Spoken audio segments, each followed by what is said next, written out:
सत्याग्रहियों के साथ दुर्व्यवहार करने वाले पुलिस कर्मियों के खिलाफ कार्रवाई करो, कार्रवाई करो, कार्रवाई करो, सत्याग्रहियों का आत्मसम्मान बहाल करो, बहाल करो, बहाल करो।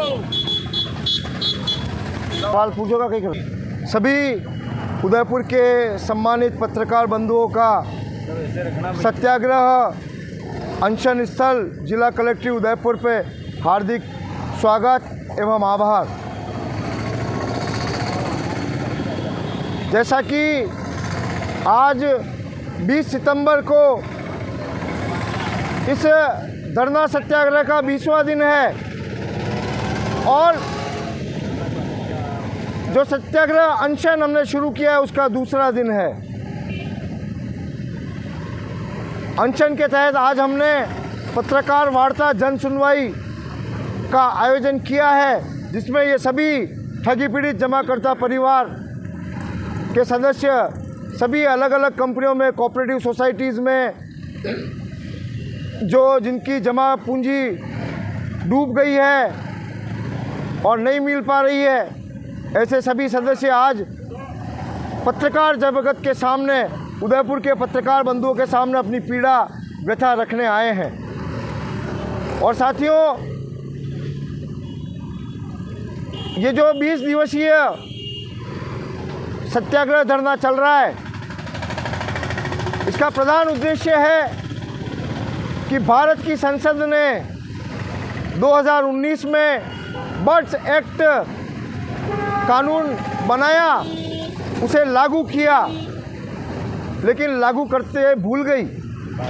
कानून को जमीनी स्तर पर भी जनता की सेवा कर सके वो कानून, जनता को, लोगों को उनके अधिकार मिल सके उस कानून के अनुपालना में ये व्यवस्था इस देश में 2019 के बाद किसी भी ने भी नहीं की।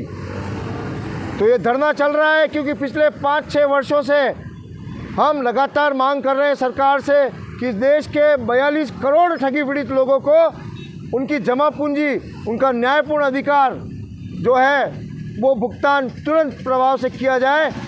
लेकिन किसी भी सरकार ने नहीं सुना। इससे मजबूर होकर इस भारत देश में आज 400 से भी ज़्यादा स्थानों पर, जिला मुख्यालय, तहसील मुख्यालयों पर, राज्यों की राजधानियों पर ये धरना चल रहा है। और उदयपुर जिला कलेक्ट्रेट पे 19 सितंबर से अनशन किया जा रहा है, क्योंकि बड़ा ही दुर्भाग्य है भारतीय लोकतंत्र का कि 4 सितंबर के दिन उदयपुर जिला कलेक्ट्रेट के सामने सत्याग्रह स्थल पर बैठे सत्याग्रहियों को पुलिस ने आपराधिक तरीके से गिरफ्तार किया, उनका गिरेबान पकड़कर घसीटा, जिससे उनके वस्त्र फट गए, जानवरों की भांति जीप में डाला और हाथीपोल थाने में ले गए और वहाँ जाकर गिरफ्तार करने का भय दिखाया, मारपीट करने का भय दिखाया, नंगा करके सलाखों के पीछे बंद करने का भय दिखाया। लेकिन फिर भी ये सत्याग्रहियों की ताकत थी कि सत्याग्रही डटे रहे और उन पुलिस वालों को 1.5 घंटे में हम सबको रिहा करना पड़ा और सम्मानपूर्वक जहाँ से हमें उठाया वहीं लाना पड़ा।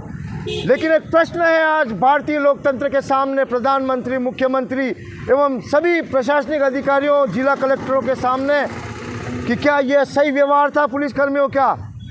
यही shame shame shame shame shame shame shame shame मुख्यमंत्री shame shame shame shame shame जिला collector Udaipur shame shame shame shame shame shame भारतीय संसद shame shame shame shame shame shame. क्योंकि यही कृत्य अगर किसी आम आदमी ने कर दिया होता तो आज उसको सज़ा होती, वो गिरफ्तार होता, मुकदमा बनता, सज़ा होती, जेल जाता।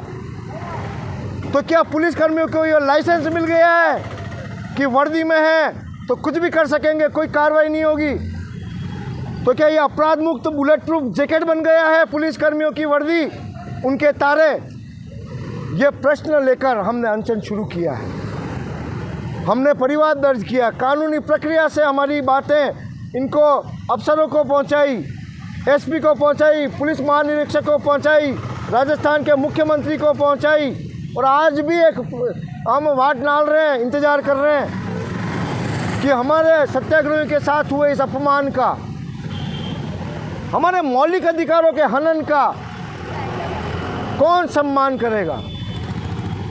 इसीलिए हमने अनशन शुरू किया है और जब तक दोषी पुलिसकर्मियों के खिलाफ कार्रवाई नहीं हो जाती और जब तक भारतीय संसद बर्ड्स एक्ट 2019 कानून को पूरे देश में ज़मीनी स्तर पर लागू करने के प्रबंध सुनिश्चित नहीं कर लेती, तब तक ये अनशन नहीं रुकेगा, नहीं झुकेगा। और इसीलिए हमने आपको आमंत्रित किया पत्रकार बंधुओं कि जनता की पीड़ा है ये, इसको सुने समझें और सरकार तक, प्रशासन तक, न्यायपालिकाओं तक इस जनता की, देश के 42 करोड़ ठगी पीड़ितों की आवाज़ को पहुंचाएं। धन्यवाद। जय हिंद, जय भारत।